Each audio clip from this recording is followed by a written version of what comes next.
আসসালামু আলাইকুম।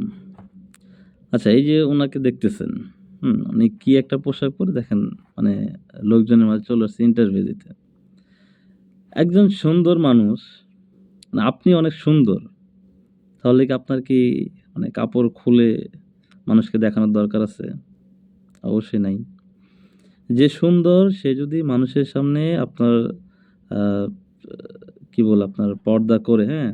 আপনার হিজাব পরে, নিকাব পরে তারপরেও যদি মানুষের সামনে যায় মানুষ তাকে সুন্দরী বলবে। মানে যিনি সুন্দর। তার সৌন্দর্য ওই খোলামেলাভাবে খুলে মানুষের সামনে দেখানোর মানে প্রয়োজন পড়ে না। যিনি সুন্দর। হ্যাঁ? আর আপনি যদি মানে সুন্দর নাই হন, মানে সুন্দরী না আপনি, আপনাকে মানুষ মানে দেখতেছে না। মানে দেখতেছে না বলতে কি আপনাকে মানুষ মানে ওইভাবে আরকি পাত্তা দিচ্ছে না। হুম? আপনি মানুষের ওই কি বলে আপনার নজর কাড়তে পারতেছেন না। তখন আপনি কি করেন?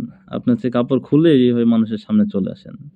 আচ্ছা আপনি এই যে এইভাবে কাপড় খুলে মানুষের সামনে চলে আসছেন, তার মানে কি আপনি কি অনেক সুন্দর, অনেক সুন্দরী? না।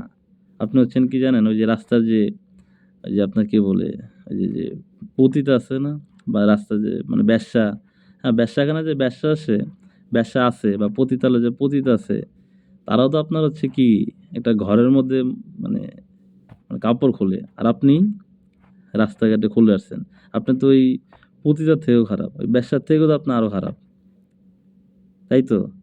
তো আপনি ভালো মানুষ হইলেন কিভাবে? সময় আছে, এখনো ভালো হয়ে যান।